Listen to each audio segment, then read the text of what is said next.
بسم اللہ الرحمن الرحیم ومن باع صبرة طعام كل قفيز بدرهم جاز البيع في قفيز واحد عند أبي حنيفة إلا يسمى جملة قفزانها وقال يجوز في الوجهين۔ پہلے بتا چکے ہیں کہ بیع کے صحیح ہونے کے لیے ثمن اور مبیع دونوں کا معلوم ہونا ضروری ہے۔ اب یہاں سے ایک خاص مسئلہ یہ بیان فرما رہے ہیں کہ اناج کی ایک ڈھیر ہے، مثلا زمین پر اناج رکھ دیا گیا ہے اور اس طرح بائع نے بیچا کہ یہ جو ڈھیری ہے اناج کی، اس کو میں نے بیچ دیا اور ہر قفیز ایک درہم ہے۔ یہ قفیز پہلے زمانے کا ایک پیمانہ تھا کہ گیہوں یا کوئی بھی اناج اس کو جو ہے اس سے ناپتے تھے۔ 12 سا کا ایک قفیز ہوتا ہے۔ تو اس طرح بیچا کہ یہ جو ڈھیری گیہوں کی ہے یا جو ہے دھان کی ہے یا جو چنا کی ہے، جس بھی اناج کی ہے، اس ڈھیری کو میں نے فروخت کیا اس طرح کی ایک قفیز ایک درہم میں۔ تو امام اعظم رحمۃ اللہ علیہ فرماتے ہیں کہ صرف ایک قفیز اناج کی بیع جائز ہے اور بقیہ قفیز کی بیع جائز نہیں ہے۔ کیوں؟ اس لیے کہ جب مبیع معلوم ہی نہیں کہ مبیع ہے کتنا، تو یہ تو پوری بیع جائز نہیں ہونی چاہیے تھی، لیکن عاقل و بالغ کے کلام کو لغو ہونے سے بچانے کے لیے ایک قفیز کی بیع جائز ہے۔ ہاں، جواز کی ایک صورت یہ بھی ہے کہ وہ اس طرح کہا کہ ایک قفیز کی بیع، ایک قفیز جو ہے اناج ایک درہم میں، اب اس کے بعد فوراً یہ کہہ دے کہ یہ 5 قفیز گیہوں ہے مثلا، یا کہہ دیا کہ یہ 10 قفیز چنا ہے، تو جتنے قفیز تھا اتنا بتا دیا، تو اب مبیع کی جہالت ختم ہو گئی، یہ معلوم ہو گیا کہ مبیع کتنا ہے، تو اب بیع جائز ہو جائے گی۔ دوسری صورت یہ بھی ہے، یہ کہا کہ یہ اناج میں نے بیچا ایک قفیز ایک درہم میں، اور فوراً جو ہے وہیں ناپ لیا گیا یا وزن جو ہے وہیں ناپ لیا گیا، تو اب ناپنے سے بھی اس کی جہالت، اسی مجلس میں اناج ناپ لیا گیا تو اس کی جہالت ختم ہو گئی، تو اس طرح بھی جائز ہے۔ یہ امام اعظم رحمۃ اللہ علیہ کے ہاں اس طرح جو ہے تمام قفیز کی بیع جائز ہے، اور اگر تمام قفیز کو نہ بیان کرے اور اس کو ناپا نہ جائے تو صرف ایک قفیز کی بیع جائز ہوگی۔ امام ابو یوسف امام محمد رحمۃ اللہ علیہ فرماتے ہیں کہ پورے قفیز کی بیع صحیح ہے، اور چاہے اس کو بتائے کہ یہ کتنے قفیز ہے یا نہ بتائے۔ تو امام اعظم کے ہاں صرف ایک قفیز کی بیع صحیح، ہاں اگر جو ہے بتا دے کہ کتنے قفیز ہے تو اس کی بھی صحیح ہو جائے گی، یا اسی مجلس میں اسے ناپنے تو اس کی بیع صحیح ہو جائے گی۔ اور صاحبین کے نزدیک بیع مطلقاً صحیح ہے، چاہے بتائیں کہ کتنے قفیز ہے یا نہ بتائیں۔ صاحبین کی دلیل بہت آسان ہے، وہ فرماتے ہیں کہ اگرچہ یہ معلوم نہیں کہ اناج کتنے قفیز ہے، لیکن مجہول ہے، لیکن اس کی جہالت ختم کرنا ان کے قبضے میں، ان کے ہاتھ میں ہے کہ خریدنے ایجاب و قبول کے بعد فوراً بائع یہ کہہ دے کہ یہ اتنے قفیز ہے، تو مبیع کی جہالت ختم ہو گئی۔ یا وہ کہہ دے کہ آپ ناپ لیجئے کہ کتنا ہے، اسی مجلس میں ناپ لیا جائے، تو ناپیں یا نہ ناپیں، بتائیں یا نہ بتائیں، تو ان کی جہالت ختم کرنا ان کے اپنے ہاتھ میں ہے، تو یہ معاملہ مفضی الی النزاع نہیں ہے، اس لیے یہ بیع صحیح ہے۔ یہ حضرات صاحبین فرماتے ہیں۔ دیکھیے، من باع صبرة طعام، جس نے اناج کی ایک ڈھیری بیچی، اس طرح کی کل قفیز بدرہم، ہر قفیز ایک درہم میں، تو ایک قفیز کی بیع جائز ہے امام اعظم رحمۃ اللہ علیہ کے نزدیک۔ ہاں، اگر وہ تمام قفیز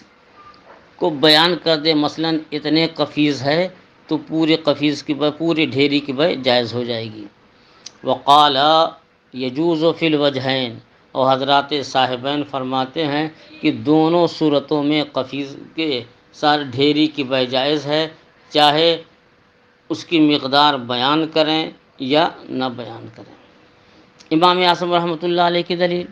کہ انہ تعذر الصرف الی الکل لجہالۃ المبیع والثمن۔ امام الائمہ فرماتے ہیں کہ صرف ایک قفیز کی بے صحیح ہے، اس لیے کہ بے کو پورے قفیز کی طرف پھیرنا یہ متعذر ہے، اور مبیع اور ثمن کے مجہول ہونے کی وجہ سے اس نے کہا اس ڈھیری اناج کو ہم نے بیچا، اب یہ معلوم نہیں کہ کتنے ڈھیری ہیں یہ، تو اب جب مبیع نہیں معلوم تو اب ثمن بھی تو معلوم نہیں ہوگا کہ اگر 25 ڈھیری ہے تو 25 درہم، 10 ڈھیری ہے تو 10 درہم، جتنے قفیز ہیں اتنے درہم ہے، تو اب اس کو معلوم ہی نہیں کہ یہ کتنے قفیز ہیں، تو اس طرح جو ہے مبیع مجہول، اور جب مبیع مجہول تو ثمن مجہول، تو مبیع اور ثمن کے مجہول ہونے کی وجہ سے کل مبیع کی طرف جو ہے یعنی پورے ڈھیری کی طرف بے کو پھیرنا متعذر ہے، اس لیے بے صحیح نہیں ہے۔ فیصرف الی الاقل، ہاں پورے کی طرف تو نہیں پھیر سکتے لیکن کم سے کم کی طرف پھیر سکتے ہیں، وہ کیا معلوم ہے، وہ کیا ہے کہ ایک جو ہے قفیس لہو۔ امام اعظم کی دلیل یہ کہ انہ تعذر الصرف الی الکل، کہ سارے جو ہے ڈھیری کی طرف یہ بے کا پھیرنا متعذر ہے، اس لیے کہ مبیع اور ثمن دونوں مجہول، یہ معلوم نہیں کہ یہ ڈھیری میں کتنے قفیز اناج ہے، اور جب اناج معلوم نہیں، اناج کی مقدار نہیں معلوم، تو پھر ثمن کی بھی مقدار معلوم نہیں۔ فیصرف الی الاقل، تو عقل کی طرف جو ہے بے پھیری جائے گی، اور عقل وہ کیا ہے، کم سے ایک قفیز، وہ ہوا معلوم، اور ایک قفیز کا ہونا معلوم ہے۔ الا ان تزول الجہالۃ بتسمیۃ جمیع القفزان، ہاں مگر یہ کہ اگر جہالت ختم ہو جائے پورے قفیز کے بیان کر دینے سے، مثلا بائع اگر بتا دے کہ اس ڈھیری کو میں نے اس طرح بیچا کہ ایک قفیز 1 درہم میں، تو یہ بے فاسد ہے، لیکن اگر کہہ دے کہ اور یہ 10 قفیز ہے، تو جیسے یہ 10 قفیز اسی مجلس میں بیان کر دیا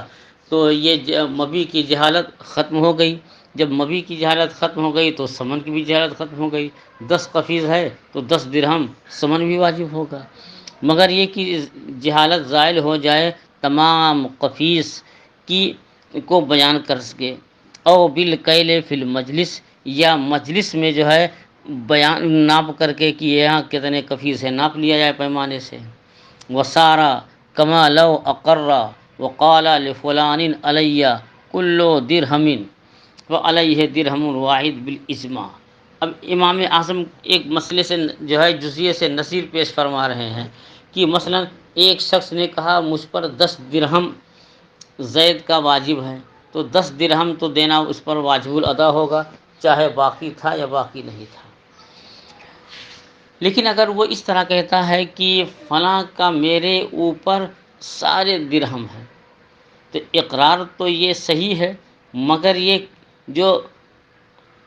درہم ہے، درہم کی مقدار مجہول ہے، تو کتنے درہم واجب ہوں گے، تو ان درہموں کی طرف اقرار کو پھیرنا یہ متعذر ہے، تو کم سے کم 1 درہم کی طرف اقرار پھیر دیا جائے گا، یہ حکم دیا جائے گا کہ 1 درہم اس پر واجب الادا ہے۔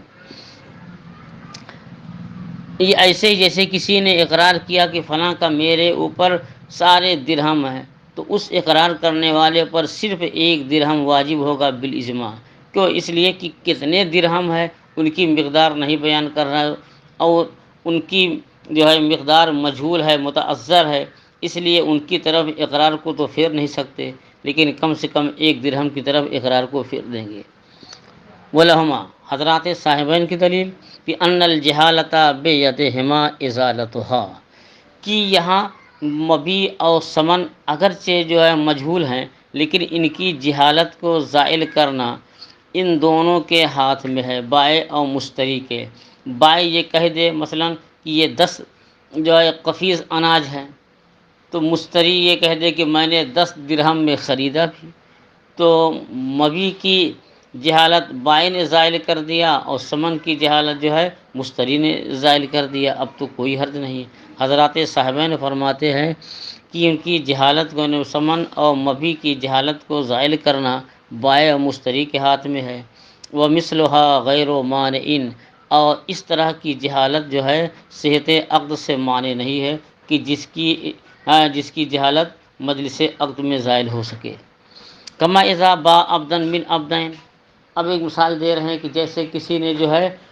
کہا کہ ان دونوں گھوڑوں میں سے ایک گھوڑا میں نے فروخت کیا، تو ظاہر ہے کہ مبی متعین نہیں ہے، اور بیع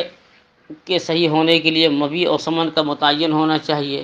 اس نے کہا ان دونوں گھوڑوں میں سے ایک گھوڑا میں نے فروخت کیا، اور اس نے کہا 10,000 میں میں نے خرید لیا، تو یہ بیع صحیح ہے۔ کیوں؟ اس لیے کہ مبی کی جہالت کا زائل کرنا ان دونوں کے ہاتھ میں ہے۔ مشتری کہہ دے کہ میں نے اس گھوڑے کو خریدا، اور مبی نے کہا، اور بائع نے کہا کہ ٹھیک ہے لے لو، تو اب مبی کی جہالت زائل ہو گئی، تو یہ بیع صحیح ہو جائے گی۔ ایسے کسی نے کہا میں نے اپنے ان دونوں غلاموں میں سے ایک غلام کو بیچا، آپ کی مرضی جو غلام چاہیں لے لیں۔ اس نے کہا کہ میں نے 10,000 میں ایک غلام خرید لیا، مگر یہ غلام میں نے خریدا ہے، تو مشتری نے جو ہے جہالت ختم کر دیا، ایک منتخب کر لیا، بیع صحیح ہو گئی۔ ویسے یہاں بھی ہے، کہتے ہیں جیسے کہ کسی نے ایک وہاں من باء عبدن من عبدین علی ان المشتری بالخیار، جیسے کسی نے اپنے دو غلاموں میں سے ایک غلام کو بیچا، اس طرح کی مشتری کو اختیار ہے کہ دونوں میں سے وہ جو چاہے 10,000 میں لے لے۔ تو یہ تو مبی جو ہے یہاں مجہول ہے، لیکن اس کی جہالت جو ہے کا زائل کرنا یہ مشتری کے ہاتھ میں ہے۔ ثم اذا جاز فی قفیز واحد عند ابی حنیفہ، تو امام اعظم رحمۃ اللہ علیہ کے ہاں یہ صورت جو ہے اس صورت میں بیع جب صرف ایک قفیس میں جائز ہے اور بقیہ قفیس کی جو ہے جائز نہیں، تو اس میں مشتری کو اختیار ہے کہ چاہے لے اور چاہے نہ لے، کیونکہ یہاں صفقہ متفرق ہو گئے ہیں، کیونکہ ایک جو ہے بیع تو کیا تھا تمام پوری ڈھیری کی، اور یہاں ایک ہی قفیس میں جائز ہے، تو صفقہ متفرق ہونے کی وجہ سے مشتری کو اختیار ہے چاہے لے چاہے نہ لے۔ وقضا ایسا کیلا فی المجلس، اور ایسے ہی جب جو ہے مجلس میں ناپا گیا، جو اناج ہے ناپ لیا گیا، تو مشتری کو اختیار ہے چاہے لے اور چاہے جو ہے نہ لے۔ وقضا اذا سما کیلا فی المجلس اور سما جملۃ قفزانہا، ایسے ہی کہ جب جو ہے مشتری کو اختیار رہے گا جب مجلس میں ناپ لیا جائے، یا جو ہے بائع جو ہے بتا دے کہ یہ یہاں کتنے قفیز ہے، لِأَنَّهُ عَلِمَ بِذَلِكَ الْآن، کیونکہ اب اس کو معلوم ہوا کہ ہاں یہ کتنے قفیز ہے۔ ایجاب و قبول کے وقت تو نہیں معلوم تھا، تو ناپنے کے بعد معلوم ہوا، یا بائع کے بتانے کے بعد معلوم ہوا کہ کتنے قفیز ہیں۔ فَلَهُ الْخِيَارُ، تو اس صورت میں مشتری کو اختیار ہے چاہے لے چاہے ترک کر دے۔ یہ ایسے ہی جیسے کسی نے جو ہے بغیر دیکھے کوئی چیز خرید لی، اور خریدنے کے بعد جب اس نے دیکھا تو اب اس کو اختیار ہے چاہے لے چاہے نہ لے، اس کو خیار رویت کہتے ہیں۔ کما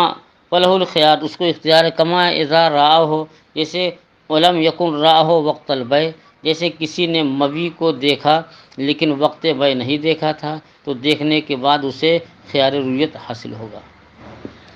اسی سے ملتا جلتا ایک مسئلہ اور ہے، وَمَنْ بَاعَ قَطِيعَ غَنَمٍ كُلَّ شَاةٍ بِدِرْہَمٍ، جس نے قطیع کے معنی ریوڑ، جس نے بکریوں کی ایک ریوڑ یعنی ایک جماعت بیچی، میدان میں بکریاں تھیں، کہا کہ یہ جو بکریاں ہیں ان بکریوں کو میں نے فروخت کر دیا ہے، اور ایک بکری 1 درہم میں، تو فسد البیع فی جمیع عند ابی حنیفہ، امام اعظم رحمۃ اللہ علیہ کے یہاں ساری بکریوں کی بیع جو ہے فاسد ہے۔ اوپر والے مسلم تو یہ تھا کہ جب معلوم نہیں کہ یہ اس ڈھیری میں کتنے قفیز ہیں، اس لیے بقیہ میں بیع ناجائز ہے، صرف ایک قفیز گیہوں کی بیع جائز تھی۔ لیکن یہاں بکری اسی طرح بیچا کہ جو بکریوں کا ریوڑ ہے میں نے اس کو بیچ دیا اور ایک بکری 1 درہم میں مثلا، تو ایک بکری کی بھی بیع جائز نہیں ہے۔ کیوں؟ اس لیے کہ یہاں کتنی بکریاں ہیں یہ مجہول ہے، معلوم نہیں، تو اب مبیع کی جہالت سے بیع فاسد ہوتی ہے۔ تو آپ کہہ سکتے ہیں کہ جیسے اوپر والے مسئلے میں ایک قفیز کی بیع جائز تھی، بقیہ کی ناجائز، تو وہاں اور اس میں دونوں میں فرق ہے کہ گیہوں کے دانے اگر ایک ڈھیری میں ہو ایک بورے میں ہو تو ان میں فرق نہیں ہوتا ہے۔ آپ نے جو ہے 1 کلو گیہوں لیا ایک بورے سے، تو اب اس میں سے کوئی بھی وزن کر کے دے دے تو آپ کو لینے میں کوئی اعتراض نہیں ہوگا۔ لیکن بکریوں کے احاد میں تفاوت ہوتا ہے، فرق ہوتا ہے۔ بکریاں چھوٹی بھی ہوتی ہیں، بڑی بھی ہوتی ہیں، تندرست بھی ہوتی ہیں، دبلی پتلی بھی ہوتی ہیں، دودھ والی ہوتی ہیں اور بغیر دودھ والی رہتی ہیں۔ تو اب اگر جو ہے ایک بکری میں بیع جائز قرار دے دی جائے تو مشتری تو چھانٹے گا، جیسے گنے کے کھیت میں کوئی داخل ہو جائے اور گنے کا مالک کہہ دے جو چاہو توڑ لو، تو اب اس کو کافی وقت لگے گا چھانٹتے ہوئے، یہ توڑیں کہ یہ توڑیں کہ یہ توڑیں، اس کی کھیت میں جو ہے سرگرداں رہے گا۔ ایسے ہی ایک بکری کی بیع جائز کر دے تو جو مشتری ہے وہ ڈھونڈتا رہے گا، ایک بکری پسند کیا، اتنے میں دوسری بکری پر نظر پڑی، سوچا وہ لے لے، اتنے میں اس سے اچھی تیسری بکری پر نظر پڑی، کہا یہ لے لیں گے۔ ایسے ہی وہ گھنٹوں گزار دے گا چھانٹنے میں اور بائیں سب سے پتلی دبلی چھوٹی بکری دینا چاہے گا، تو اب نزاع ہو جائے گا، یہ تو اعلیٰ کوالٹی کی بکری لینا چاہے گا اور وہ ادنا کوالٹی کی دینا چاہے گا، تو یہ نزاع کا باعث ہے۔ اس لیے ایک بکری میں بھی بیع جائز نہیں ہے۔ جس نے بکریوں کا ریوڑ بیچا ان میں سے ایک بکری 1 درہم میں، تو تمام بکریوں میں بیع فاسد ہے تمام بکریوں کی بیع فاسد ہے امام اعظم رحمۃ اللہ علیہ کے نزدیک۔ وَكَذَلِكَ مَنْ بَاعَ ثَوْبًا مُزَارَعَةً كُلَّ زِرَاعٍ بِدِرْهَمٍ وَلَمْ يُسَمَّى جُمْلَةَ الزُّرْعَانِ، ایسے ہی کسی نے جو ہے ایک تھان کپڑا بیچا 1 گز 1 درہم کے عوض اور یہ نہیں بیان کیا کہ یہ کتنے گز ہے، تو تمام گزوں کی یہ بیع جائز نہیں، فاسد ہے۔ کیا مطلب کہ ایک تھان کپڑا ہے، اب ایک تھان کپڑے میں سے کہا کہ ان سب کو ہم نے بیچ دیا، اور 1 میٹر یا 1 گز جو ہے، پہلے زمانے میں گز چلتا تھا، اب میٹر چلتا ہے، میٹر کا رواج ہے کہ یہ 36 انچ کا گز ہوتا ہے، 39 انچ کا میٹر ہوتا ہے، اسی کو 100 سینٹی بھی کہتے ہیں۔ تو 1 گز 1 درہم میں، اور اس تھان میں کتنے کپڑے ہیں، کتنے گز ہیں، اگر یہ کہہ دیا کہ اس تھان میں 10 جو ہے گز کپڑے ہیں تو 10 درہم میں جو ہے بیع ہو جائے گی، کہ 1 گز 1 درہم میں تو 10 گز ہے تو 10 درہم میں بیع صحیح ہو جائے گی۔ لیکن یہ معلوم نہیں کہ کتنے گز کپڑے ہیں، تو کپڑوں کی بیع جو ہے جائز نہیں ہے۔ سوال ہے کہ کیوں جائز نہیں؟ جیسے اناج میں جو ہے پورے بورے میں سے 1 کلو وزن کر کے دے دیں تو مشتری کو کوئی اعتراض نہیں رہے گا کہ چھوٹا دانہ ہے کہ بڑا دانہ ہے، تو ایسے ہی ایک تھان میں تو کپڑے یکساں ہوتے ہیں، تو اگر 1 گز ناپ کر کے دے دے تو مشتری کو لینے میں کیا اعتراض ہوگا؟ کوئی اعتراض۔ آپ کپڑا خریدنے جاتے ہیں دکانوں پر تو ایسے تو کہتے ہیں کہ بھئی کتنے میٹر ہیں، دکھایا، اس نے کہا 100 روپے میٹر ہیں، آپ نے کہا کہ 3 میٹر 3.25 میٹر ناپ دیجئے، اس نے 3 میٹر ناپ کر کاٹ دیا، آپ نے 300 روپے دے دیے، نہ اس کو کوئی اعتراض نہ آپ کو کوئی اعتراض، تو یہ مفصل النزاع کہاں ہے؟ یہ تو بیع جائز ہے، اور یہ فرماتے ہیں کہ ناجائز۔ صحیح یہ ہے کہ یہ بیع جائز ہے، لیکن پہلے زمانے میں ایک تھان کے کپڑے یکساں نہیں ہوتے تھے، کپڑے یہ ہاتھ سے بناتے تھے، کہیں ڈیزائن کہیں سادہ۔ یہاں بھی آپ دیکھیں گے جو چکن کے کرتے آتے ہیں اور جو ڈیزائن دار کرتے ہوتے ہیں جس میں کشیدہ کاری ہوتی ہے، تو پورے تھان میں یکسانیت نہیں رہتی ہے، کہیں بالکل پلین سادہ اور کہیں ڈیزائن، تو سلنے کے بعد وہ ڈیزائن کبھی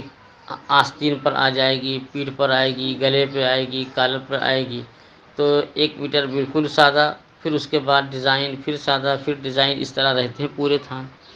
تو وہ کہہ دیا کہ اس تھان کو ہم نے بیچا 1 گز جو ہے 1 درہم میں،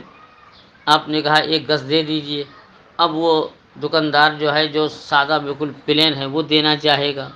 اور آپ چاہیں گے کہ ڈیزائن دار ہم کو دے دے جہاں کشیدہ کاری ہے، تو ظاہر ہے کہ اختلاف ہوگا، تو اس لیے یہ بے جائز نہیں۔ اور اگر پورے تھان کا کپڑا یکساں ہے کہ اس میں کوئی فرق نہیں، یا تو پورے کپڑے میں ڈیزائن ہی بنی ہوئی ہے، یا پورا کپڑا بالکل سادہ ہے، تو اس میں ایک گز کی بیع صحیح ہے اور کوئی نزاع کا سبب نہیں ہوگا۔ جس نے بکریوں کا ایک ڈھیر بیچا اس طرح کی ہر بکری 1 درہم میں، تو امام اعظم رحمۃ اللہ علیہ کے ہاں پورے ریوڑ کی بیع جو ہے جائز نہیں ہے۔ ایسے جس نے جو ہے کپڑا بیچا اور گز کے اعتبار سے یہ کہا کہ ہر گز 1 درہم میں، اور یہ نہیں بیان کیا کہ کتنے گز ہے، وقضا کلو معدود متفاوت، دیکھیے بات آ گئی نا، ضابطہ یہی ہے کہ ایسے ہی کہ ہر وہ چیز جس کے احاد میں تفاوت ہو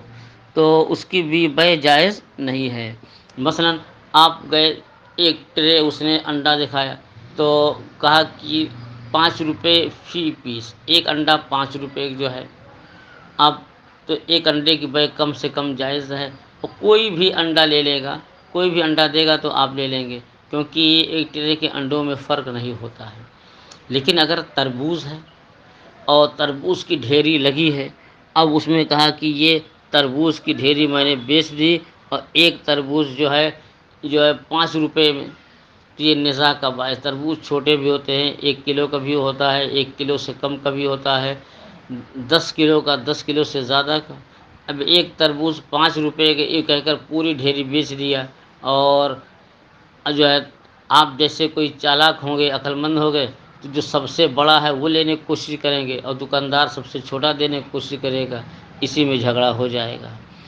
کہتے ہیں اور ایسے ہی ہر وہ کہ جو شمار کر کے بیچی جانے والی چیز جس کے واحد میں احاد میں فرق ہوتا ہے، اس کو کیا کہتے ہیں کہ متحد الاحاد نہیں، انڈا تو متحد الاحاد ہے کہ سب کے ایک ایک میں افراد میں کوئی فرق نہیں ہوتا ہے، اور ایک ہوتا ہے کہ جن کے اعداد متقاربہ جو ہے، ایک ہے اعداد متفاوتہ، تو تربوز وغیرہ میں جو ہے تفاوت ہوتا ہے۔ وَإِنْدَهُمَا يَجُوزُ فِي الْكُلِّ، اور امام ابو یوسف امام محمد رحمہ اللہ کے نزدیک سب کی بیع صحیح ہے، کیونکہ دلیل ان کی گزر چکی ہے۔ کہہ دیا ان بکریوں کے ریوڑ کو ہم نے بیچا، ایک بکری 1 درہم میں، پھر بتا دیا کہ یہ بکری جو ہے 100 بکریاں ہیں، تو اب جو ہے مبی کی جہالت دور ہو گئی، تو مبی کی جہالت دور کرنا تو ان کے ہاتھ میں ہے۔ وَإِنْدَهُ يُنْصَرَفُ إِلَى الْوَاحِدِ، اور امام اعظم رحمۃ اللہ علیہ کے نزدیک کہ اس طرح کی جب تمام سارے افراد مجہول ہوں تو ایک کی طرف بیع پھیری جائے گی۔ کہتے ہیں کہ اور ان کے نزدیک ایک کی بیع جو ہے صحیح ہے، پھر ایک کی طرف بیع پھیری جائے گی کہ لما بینا، جیسا کہ ہم نے بیان کیا کہ علاوہ ان بیع شاۃ من قطیع، کی لیکن یہ ہے کہ جیسے وہاں تمام قفیز میں سے ایک قفیز کی بیع صحیح ہے، تو ایسے ہی ریوڑوں میں سے ایک بکری کی بیع صحیح ہونی چاہیے، لیکن یہاں صحیح اس لیے نہیں ہے کہ ریوڑ میں سے ایک بکری اور ایک تھان کپڑوں میں سے ایک گز میں جو ہے بیع جائز نہیں، کیونکہ ان کے درمیان تفاوت ہوتا ہے۔ وہ بیع قفیز من صبرۃ یجوز، اور ڈھیری میں سے ایک قفیز اناج کی بیع صحیح ہے کہ لعدم التفاوت ہے، کیونکہ ان دانوں میں اناج میں کوئی فرق نہیں ہے۔ فلا تفضی الجہالۃ الی المنازعات فی، تو اب یہاں اس کا مبی کا مجہول ہونا یہ مفضی الی المنازعہ نہیں ہے۔ وتفضی الیہا فی الاول، اور اس میں کہ بکریوں کے ریوڑ میں سے ایک بکری یا تھان میں سے ایک گز میں کی نزاع ہو سکتا ہے، اس لیے بیع جائز نہیں۔ فوضح الفرق، تو ان میں فرق واضح ہو گیا کہ ریوڑ میں سے ایک بکری یا تھان میں سے ایک گز کی بیع جائز کیوں نہیں ہے، اور اناج میں سے ایک قفیز کی بیع جائز کیوں ہے۔ ومن ابتاع صبرۃ طعام علی انھا 100 قفیز ب100 درہم فوجدها اقل کان المشتری بالخيار ان شاء اخذ الموجود بحصته من الثمن وان شاء فسخ البيع۔ جس شخص نے ایک ڈھیری اناج خریدا، وہاں بھی بیچنے کی بات تھی، یہاں خریدنے کی، جس شخص نے ایک ڈھیری اناج خریدا اس شرط پر کہ یہ 100 قفیز ہے، اور 100 جو ہے درہم میں، یہ ایک جو ہے کفیز گئے 1 درہم میں، اور یہ 100 کفیز ہے 100 درہم میں خریدا۔ فوجدها اقل، اور اس نے جو ہے 100 کفیز سے کم پایا، جتنا بتایا اس سے کم پایا، تو مشتری کو اختیار ہے، اگر چاہے تو موجود حصے کو اس کے ثمن کے عوض لے لے۔ مثلا اس نے کہا کہ یہ 100 کفیز اناج ہے 100 درہم میں، اس کا مطلب ہوا کہ 1 کفیز 1 درہم میں، تو اب اگر 80 کفیز ہو تو 80 درہم میں چاہے تو لے لے، 75 کفیز وہ اناج ہو تو 75 درہم میں چاہے لے چاہے واپس کر دے۔ اب اس کو اختیار ہے، چاہے تو موجود اناج کو اس کے حصے ثمن سے لے لے، وَإِنْ شَاءَ فَسَخَ الْبَيْعَ، اور اگر چاہے تو بیع کو فسخ کر دے۔ کیوں فسخ کر دے؟ کہ جتنا کہا تھا اتنا ہے نہیں، یہ تو تفرق صفقہ ہو گیا، ابھی بیع کی تام بھی نہیں ہوئی، اور بیع تام ہونے سے پہلے تفرق صفقہ ہو جائے تو بیع جائز نہیں۔ تو جب تفرق صفقہ ہو گیا تو اب اس موجود پر اس کی رضا تام نہیں ہو سکتی۔ کہ مثلا واحد الرحمن کی شادی ہے، اب انہیں عقیقہ کرنا ہے، اور انہوں نے باورچی سے پوچھا کہ کتنا اناج لگے گا، ہمیں جو ہے پوری جماعت سابعہ کی دعوت دینی ہے،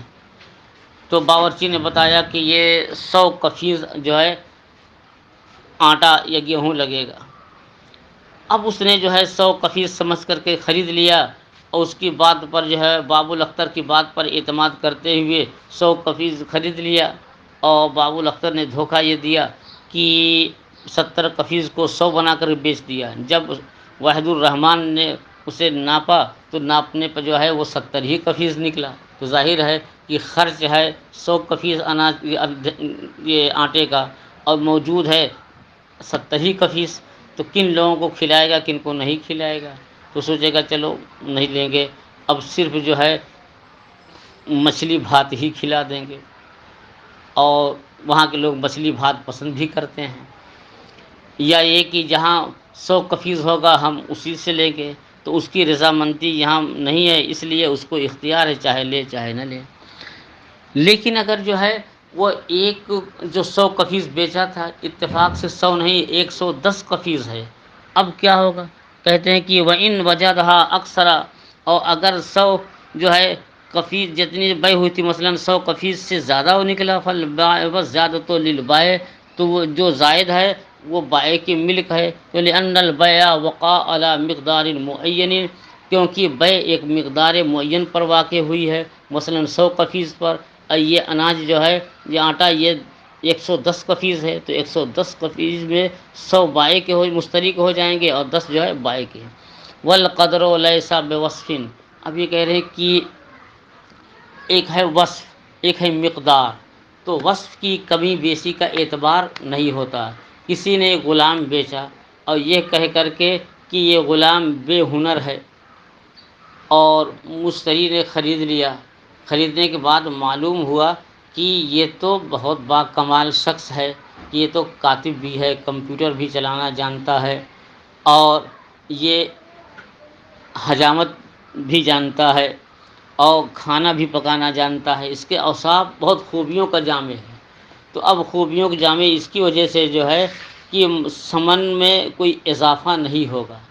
تو وصف کے اعتبار سے ثمن میں کمی بیشی نہیں ہوتی، ہاں مقدار میں اگر کمی بیشی ہو تو ثمن میں کمی بیشی ہو جائے گی۔ تو یہاں جو ہے کہ 100 کفیز اناج لیا تھا اور 10 کفیز زائد ہے، تو یہ وصف کی ذاتی نہیں بلکہ مقدار کی ذاتی ہے، اور مقدار کا تعلق جو ہے ثمن کی کمی بیشی سے ہوتا ہے، اس لیے ذاتی یہاں وہ بائع کی ہوگی کہ جتنا